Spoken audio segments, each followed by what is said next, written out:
जय श्री राम दोस्तों। आज मैं आपके लिए कहानी लेकर आई हूँ जिसका नाम है आज्ञाकारी नौकर। एक बार की बात है, लाला जी के एक दोस्त ने उनके पास आकर एक नौकर रखने की सिफारिश की जो बहुत ही ईमानदार, मेहनती और हमेशा आज्ञा अनुसार ही काम करता था। अपने मित्र की इस सिफारिश के बाद ही लाला जी ने बचुआ को अपने घर नौकर रखा था। एक दिन लाला जी के पेट में दर्द उठा। उन्होंने बचुआ को बुलाकर बाजार से 2 सोडे की बोतलें लाने को कहा। साथ ही यह हिदायत दी कि बोतलों को संभाल कर लाए ताकि वो टूट ना जाए। बचुआ दौड़ता हुआ गया और शीघ्र ही एक बोतल लाकर वापस आ गया। लाला जी ने गुस्से से पूछा, मैंने 2 बोतलें लाने को कहा था, तुम केवल 1 लेकर ही कैसे लौट आए? बचुआ ने उत्तर दिया, लाला जी, आपने कहा था कि बोतलें संभाल कर लाना, कहीं टकरा कर टूट न जाए। इस कारण मैं एक समय में 1 बोतल ही लाया हूँ। मैंने आपके आदेश का ही पालन किया है। लाला जी का गुस्सा कम हो चुका था। उन्होंने कहा, बचुआ, कुछ अपनी अकल का भी इस्तेमाल कर लिया करो। तुम मेरी बात मानते हो, यह ठीक है, पर थोड़ा आगे की भी सोचने का स्वभाव बनाओ। कुछ दिन बाद लाला जी फिर बीमार पड़े। लाला जी ने बचुआ को बुलाकर कहा कि जाकर डॉक्टर को घर ले आओ। बचुआ गया और डॉक्टर को बुला लाया। डॉक्टर ने दवा दी और लाला जी को आराम आ गया। लाला जी डॉक्टर को बाहर छोड़ने आए तो उन्होंने देखा कि दरवाजे पर 3 और लोग खड़े हुए हैं। वे सभी बचुआ के साथ ही आए थे। लाला जी ने बचुआ से पूछा, ये कौन लोग हैं और तुम इन्हें यहाँ अपने साथ क्यों लाए हो? इस पर बचुआ ने उत्तर दिया, लाला जी, आपने मुझसे कहा था कि कुछ अपना दिमाग भी लगाया करो। मैंने वही किया है। इसमें से एक केमिस्ट है।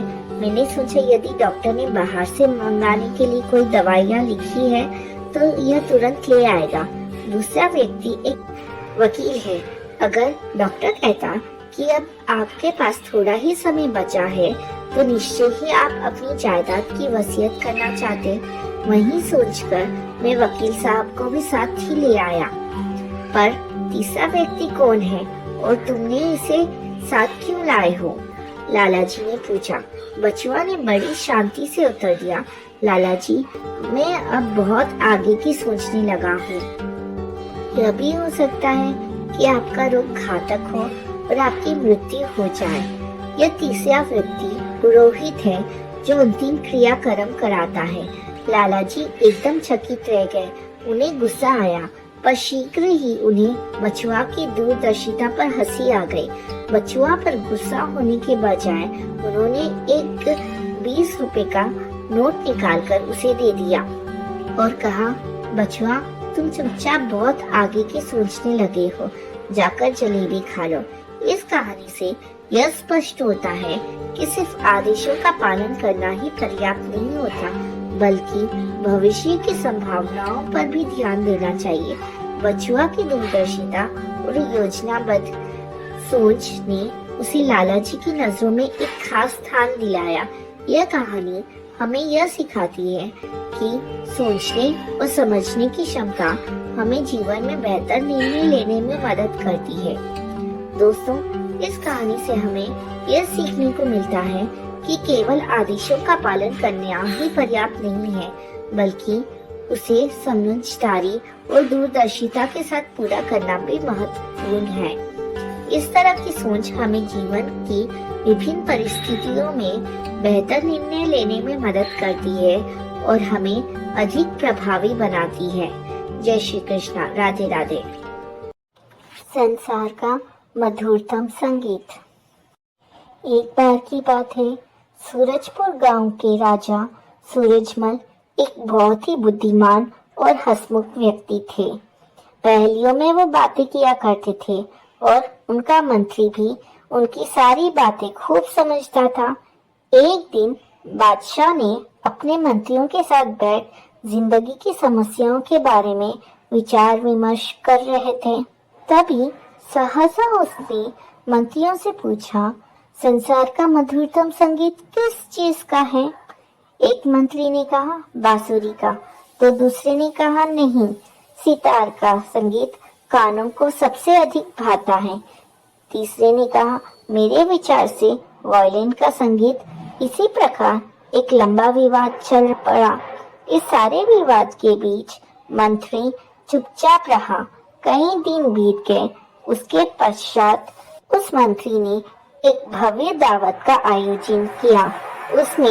उन्होंने राजा सूरजमल के अतिरिक्त अन्य बहुत से मंत्री, अमीर और सम्मानित व्यक्ति को भी आमंत्रित किया। उन मेहमानों के मनोविनोद के लिए प्रसिद्ध संगीतकारों को भी आमंत्रित किया गया। मेहमान भी मौजूद थे, संगीतकार भी और उनके संगीत के वाद्य यंत्र भी, किंतु उनकी मेजें खाली थी। उन पर खाना नहीं था।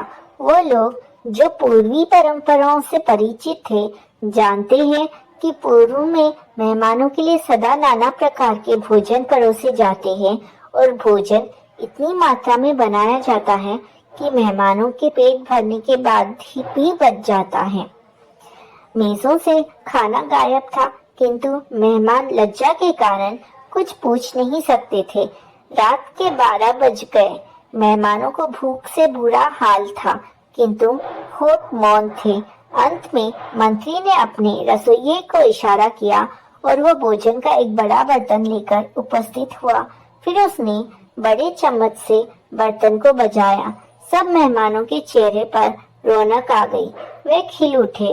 उस समय राजा सूरजमल ने कहा, एक भूखे इंसान के कानों में बर्तनों की आवाज ये संसार का मधुरतम संगीत है। भूख के समय साधारण चीजें भी अनमोल हो जाती हैं।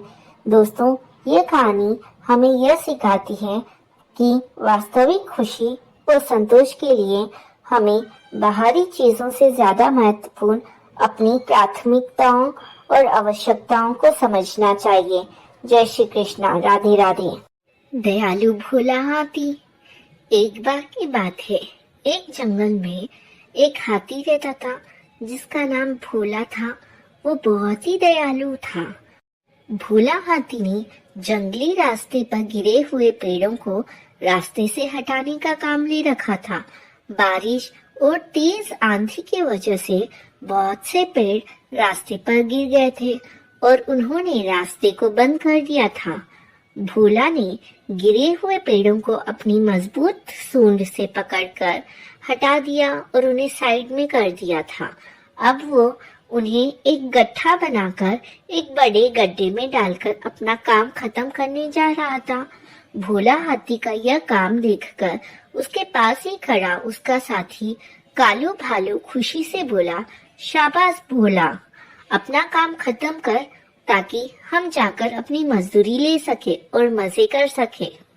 यह सुनकर भोला ने एक बड़ा सा गड्ढा उठाया और एक गड्ढे तक ले गया, लेकिन उसने गड्ढा गड्ढे में नहीं गिराया। उसके साथी कालू भालू ने इशारा किया कि गड्ढा फेंक दे, पर हाथी गड्ढे को अपनी सूंड में थामे खड़ा रहा। कालू गुस्से से चिल्लाया, लेकिन भोला खड़ा रहा।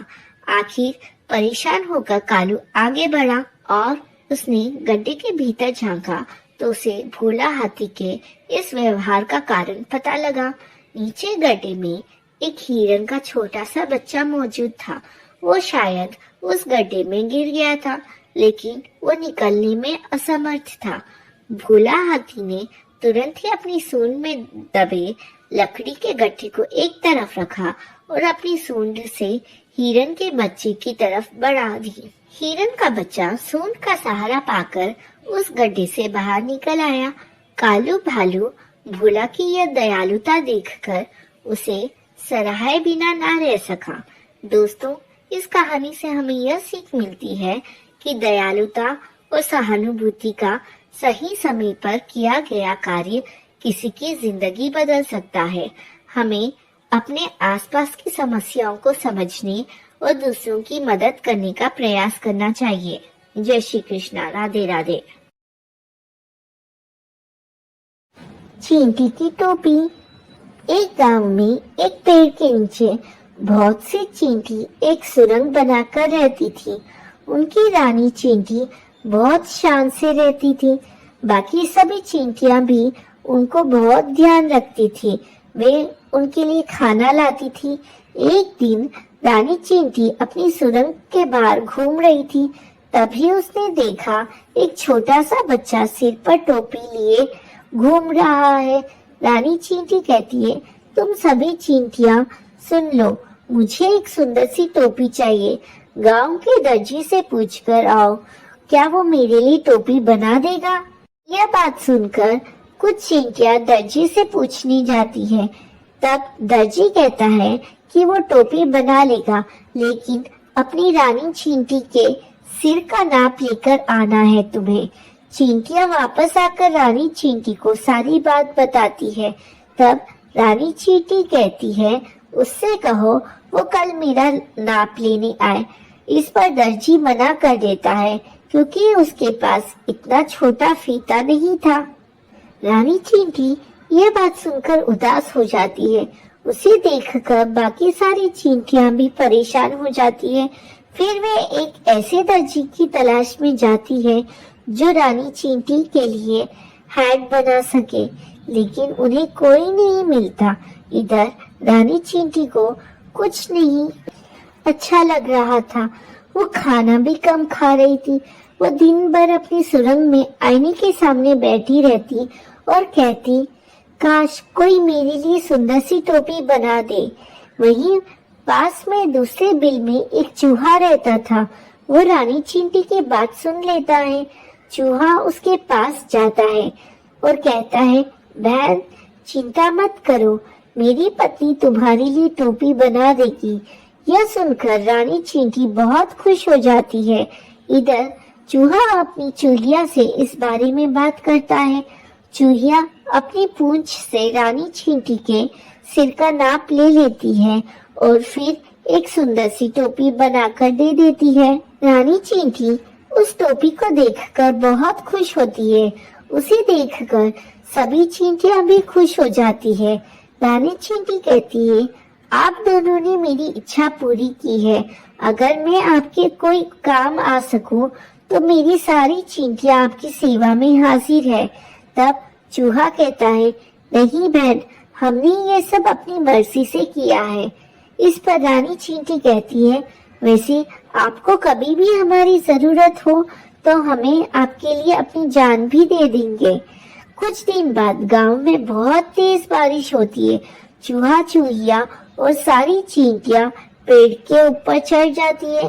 तभी एक हाथी बारिश में नहाता हुआ वहां से गुजर रहा था। चूहा उसे देखकर हंसने लगा।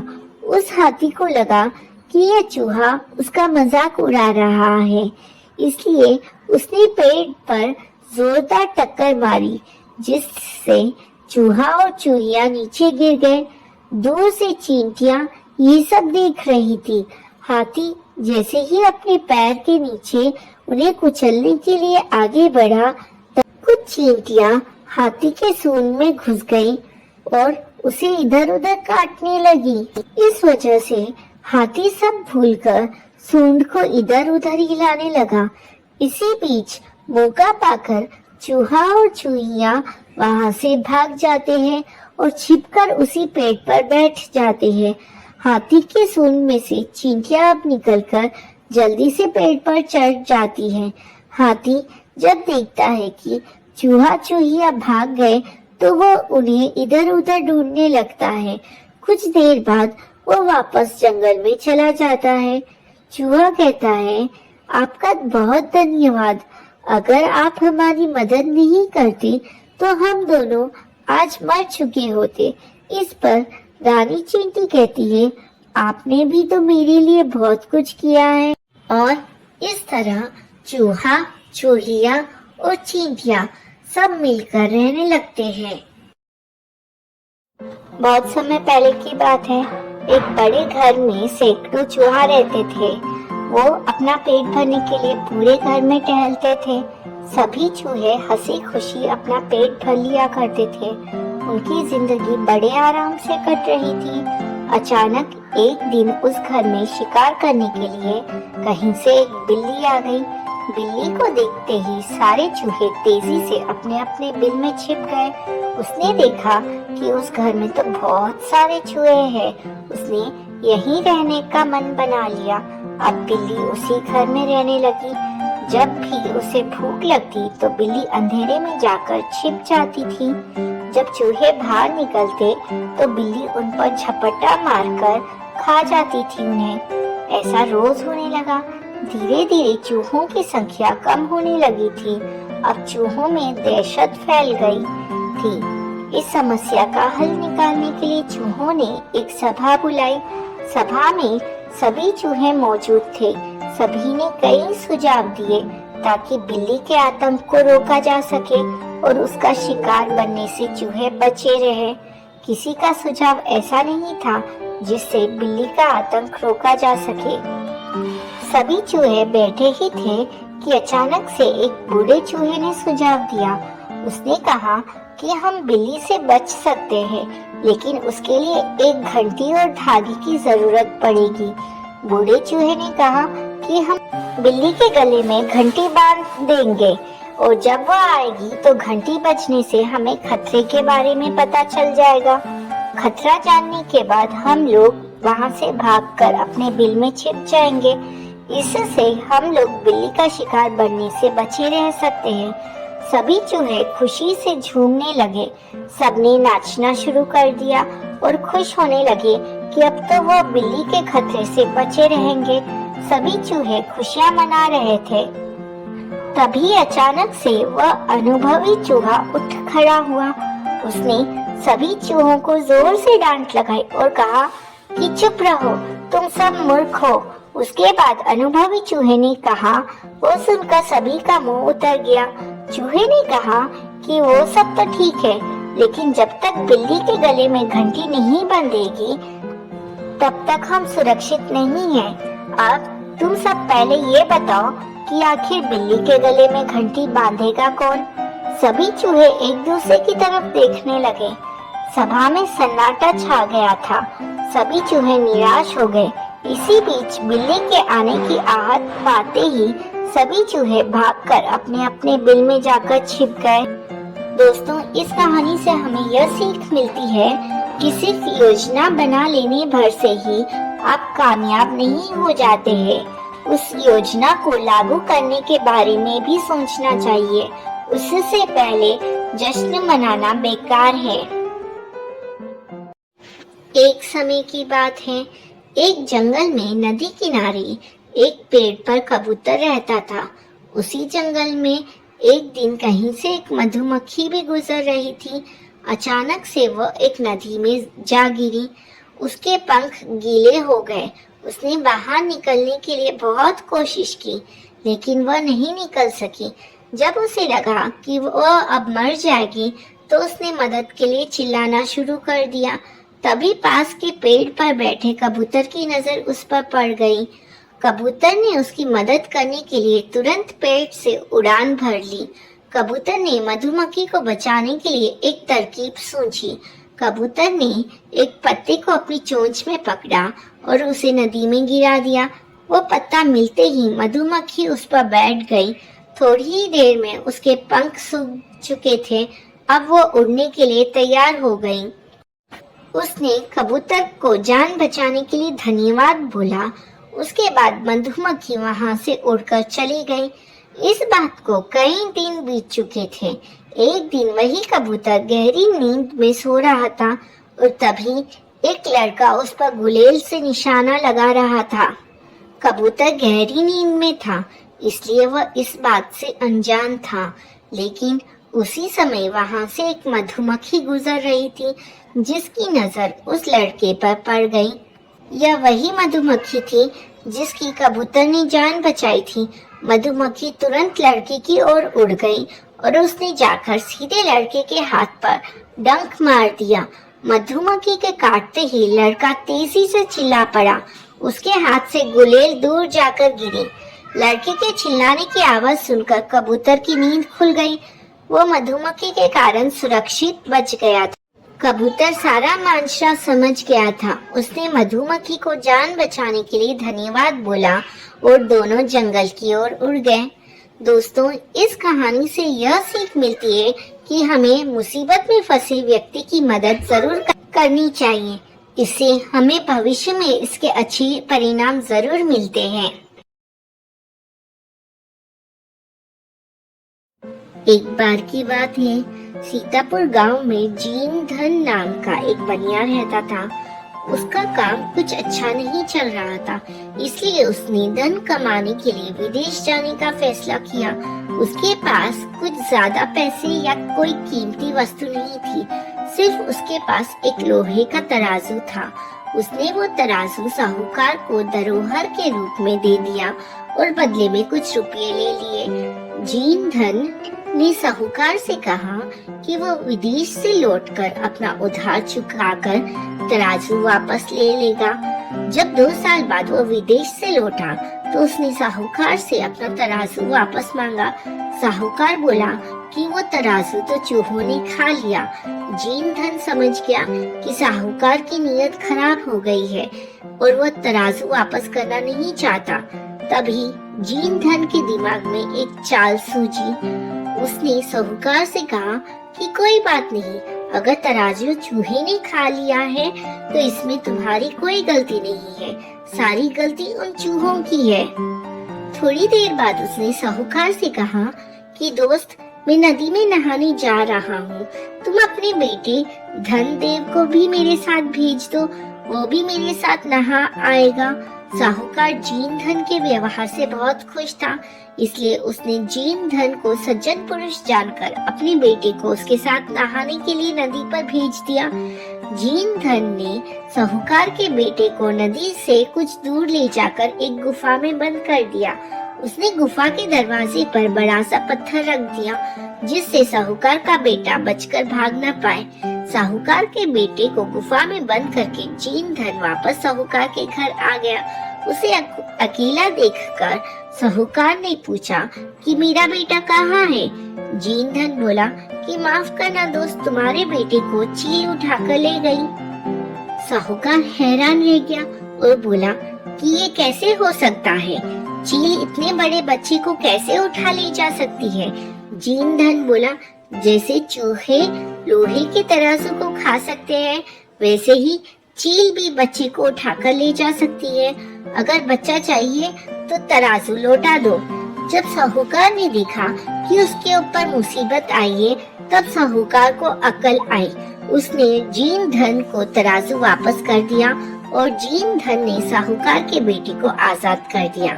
दोस्तों, इस कहानी से हमें यह सीख मिलती है, जो जैसा व्यवहार करता है उसके साथ वैसा व्यवहार करो, ताकि उसे अपनी गलती का एहसास हो जाए।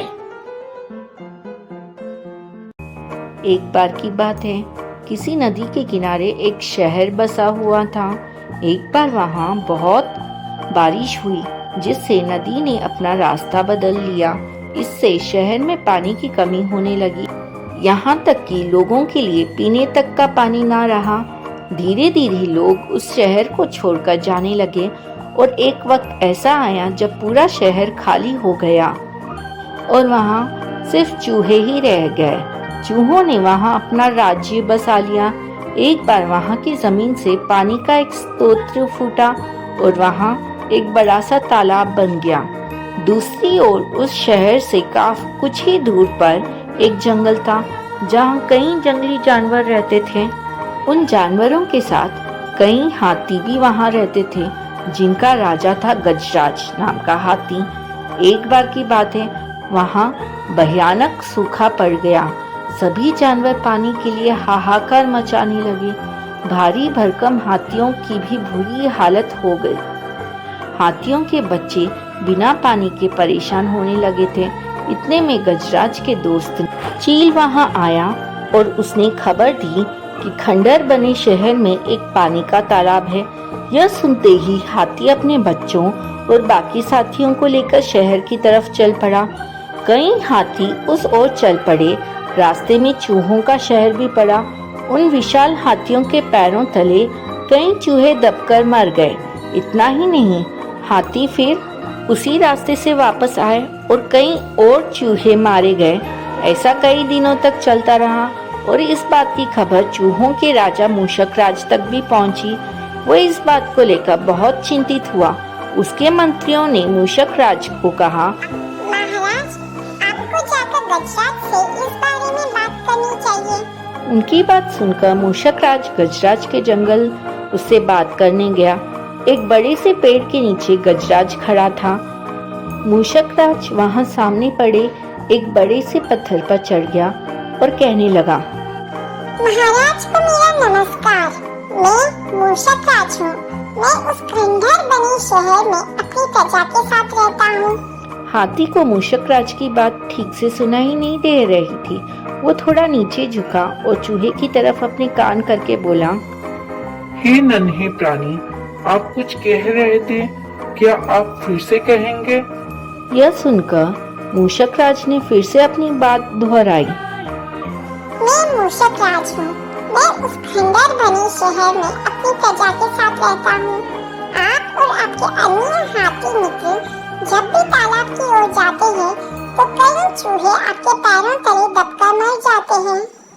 कृपया करके ऐसा ना करें, वरना बहुत जल्दी हम में से कोई नहीं बचेगा।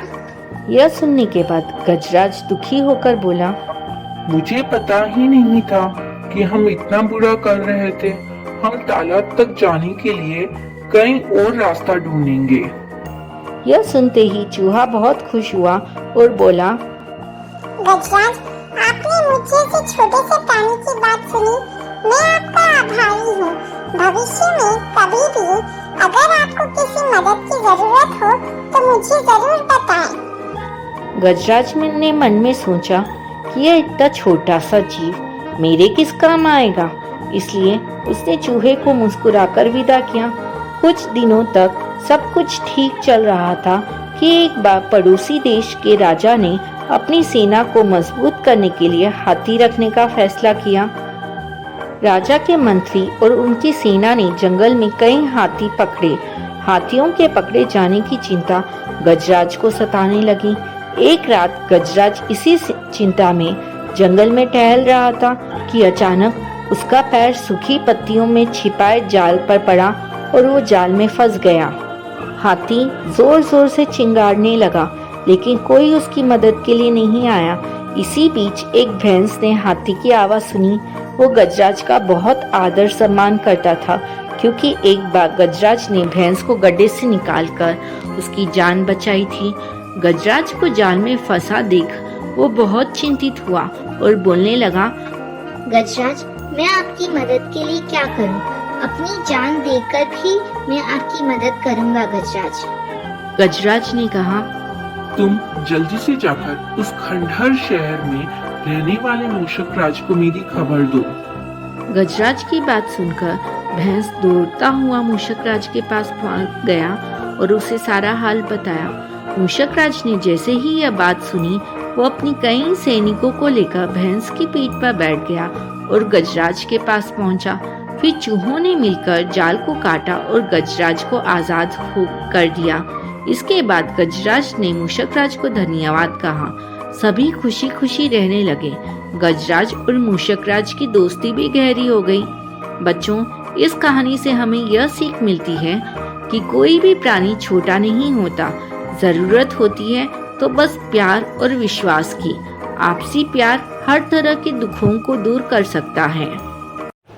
एक बार की बात है, किसी शहर में एक बड़े से पेड़ पर एक पक्षी रहता था जिसका नाम था सिंदूक। सबसे चौंकाने वाली बात यह थी कि उस पक्षी का मल सोने में बदल जाता था। यह बात किसी को भी पता नहीं थी। एक बार उस पेड़ के नीचे से एक शिकारी गुजर रहा था।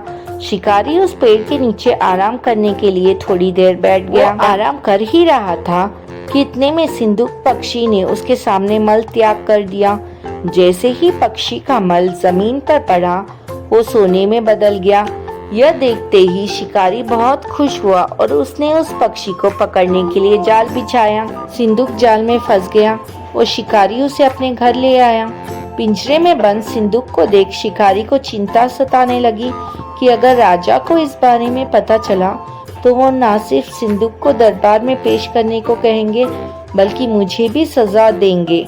यह सोचकर डर के मारे शिकारी ने खुद ही सिंदूक को राज दरबार में पेश कर राजा को सारी बात बता दी।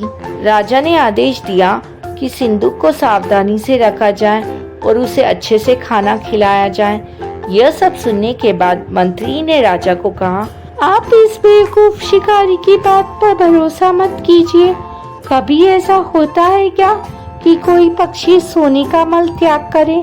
इसलिए अच्छा होगा कि इसे आजाद करने का आदेश दे दीजिए। मंत्री की बात सुनकर राजा ने चिड़िया को आजाद करने का आदेश दिया। जैसे ही चिड़िया को आजाद किया गया, सिंदूक उड़ते उड़ते राजा के दरबार पर सोने का मल त्याग करके गया। यह देखते ही राजा ने मंत्रियों को उसे पकड़ने का आदेश दिया, लेकिन तब तक वो पक्षी उड़ चुका था। उड़ते उड़ते सिंदूक कह गया, मैं बेवकूफ था जो शिकारी के सामने मल त्याग किया। शिकारी बेवकूफ था जो मुझे राजा के पास ले गया। राजा बेवकूफ था जो मंत्री की बात में आ गया। सभी बेवकूफ एक ही जगह ही है। दोस्तों, इस कहानी से हमें यह सीख मिलती है, कभी भी दूसरों की बातों में नहीं आना चाहिए और अपने दिमाग से काम लेना चाहिए।